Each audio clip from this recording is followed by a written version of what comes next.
everyone, welcome back to my channel. I'm Jen. I post videos twice a week and today's video is going to be a testing foundation video. So in today's video I'm going to be testing the Lottie London Velvet Skin Tint Foundation. So this is what the bottle looks like. It kind of reminds me of the MAC Face and Body, and there's a few like this, like the Glossier Skin Tint, I think it's called. They all seem to be in a kind of similar bottle. So this foundation is like a light sheer coverage, and the foundation actually doesn't come in a box, it just comes in this little tube with plastic over it. And then the top, which I have actually squeezed a little bit out to see the shade, it's just a little squeezy tube kind of thing. So yeah, that is today's video. I hope that you enjoy watching. If you do like these kind of videos, please make sure you give this video a thumbs up and please make sure you subscribe, and let's get straight into the video. Okay, so I bought this foundation from Look Fantastic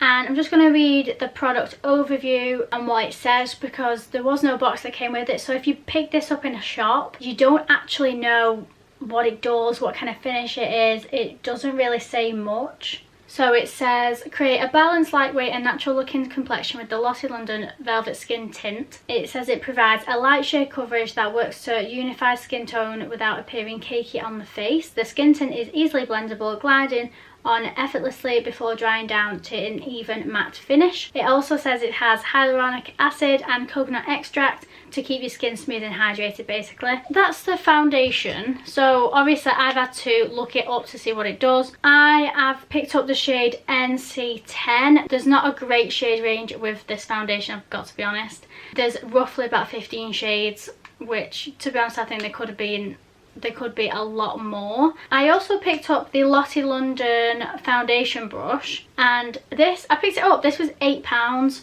The foundation was £9.95, and I thought the brush really reminded me of the, is it like the Kim KW ones? You know, you'll know what I mean when you see it, but yeah. So I thought I'd give this a go as well today. So I'm going to do half my face with a sponge and half my face with a brush. So it doesn't really give a guide on how much you need to use, so I'm just going to squeeze a little bit out on my finger and just dab it on. So hopefully this is the right shade, and I'm going to take the brush and see how this applies. The brush feels really nice. It does feel a little bit harsh, but that might be because it's not been used before. But okay. So it's definitely a light coverage. It seems to have blended in really quickly. I think I'm just going to add a little bit more. How easily that blends. So I definitely would say it's a light sheer coverage. It is like meant to be like a tinted, very light coverage foundation, and I wanted a foundation like this for work. What it's done, so looking at this side, you can see I've still got some redness, and this side it's kind of just evened out my skin tone and made everything look even, so that's a good positive. I actually really like that. Okay, so this is this side done now, and I would say it's definitely buildable. It does build to a nice even coverage, and it's definitely a light coverage though, because obviously, and as you can see, they have definitely not been covered. So I'm going to test this side now with a sponge. I definitely say you definitely need like 2 kind of layers to even it out, but I do actually like how my skin's looking, and it is like a satin matte finish, but my skin feels actually really nice and smooth, which I love that texture. Oh, if you didn't already know, I do have dry skin. Normally I have lots of dry areas around my nose, my mouth, and at the bottom of my cheeks, and so far they look great. They don't look cakey, or they don't look really dry and flaky, which is nice. Okay, so now I'm going to do this side with a sponge.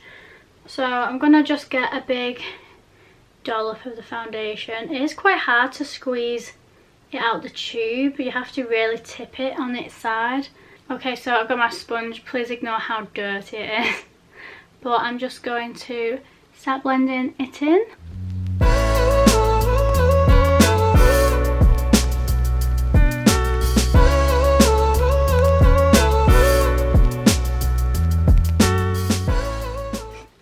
Okay, so blending it in with a sponge, I definitely think the sponge absorbs a lot of the product, and I don't think the coverage is nowhere near as good as this side. I definitely think that my cheek area especially kind of gives it away that it doesn't really blend that well into the face with a sponge, so I definitely would use a brush for this. So I am going to go back to my brush and just finish the coverage on my right side, because it's basically taken a lot of the foundation off the sponge and just soaked it in. So with the brush, at least it blends in really quickly. So far I actually really do like this foundation. I think it is a nice light coverage for if you aren't really doing much in the day or you don't like wearing a really heavy coverage foundation. This is a nice coverage. I think that the finish is really nice, and even though it says it's a matte finish, I personally think it's more of like a satin to matte finish. There we go. My skin feels so nice after that foundation, like it just feels very soft. I think the velvet in the name really does feel like that. That's exactly how I would describe it. So this is my foundation done now. So as you can see, my nose definitely hasn't been covered by this foundation. But I do like how it's evened everything out. I feel really nice and glowy still, and yeah, I really like how everything's looking. I think it has really evened everything out. As long as it's not blemishes, I think that it will make your skin look really nice. Obviously it struggles to cover blemishes, like it's just hardly touched that red spot on my nose at all. But to be honest, like really, if it's a light coverage, it's not going to cover your blemishes. But I actually really like the colour of this foundation as well. I think it's a good match for me. I'm going to go do the rest of my makeup and then I'll be back with my thoughts. Okay, so I am back. I've done the rest of my makeup, and I think that the foundation worked really well with all my makeup. There was a small chunk of bronzer that kind of stuck to it at one point, but I did manage to blend it out and that was completely fine. So I'm just going to show you what the foundation looks like. So as you can see, that this is just blusher, by the way, this isn't redness. It has covered and evened out all of my skin tone. It has definitely, I've had to put concealer over all of my blemishes, but overall it is a really nice blendable light coverage foundation. I'm going to test this now and I'll be back in roughly 6 hours to see how the foundation looks, because especially if you have dehydrated skin, if it's a very light coverage, it's just going to suck all of that foundation in and it's going to look like you have nothing on your face. So it is going to be interesting to see what the foundation looks like with my dry skin. Overall, I think that so far I don't have any dryness. Normally I have it around my nose here especially, and it hasn't clung to anything. And yeah, I'm actually really happy with how the foundation looks, even though it is a light coverage. So yeah, I will be back in roughly 6 hours to show you how the foundation has lasted on my skin. Okay, so I am back after 6 hours of wearing the foundation by Lottie London. So the Velvet Skin Tint foundation definitely is just a skin tint, very lightweight, light coverage foundation. As you can see here, this is where I wear my glasses, and it has literally just lifted the foundation off as soon as really I put my glasses on and took them off. So as you can see, it still has most coverage, I would say. About roughly at the 4 hour mark, it was just starting to come off quite easily. I think if you have oily skin, you definitely need to mattify it with powder, because it will literally just slide off your face. I have very dry, dehydrated skin, and even this foundation looks a little bit oily on me. I only put powder normally under my eyes and just over the top of my blemishes to keep them covered, and as you can see, it's definitely taken off a lot of the foundation. My little pink parts are starting to peer through. My blemish has come through on my nose, around my mouth, a lot of it's come off. So as you can see basically this foundation does have a nice velvet, soft, smooth finish, but if you don't set it with powder, I can press the foundation and it will just come off on my finger and leave like a print mark. So it is a foundation that you really do need to put powder all over your face.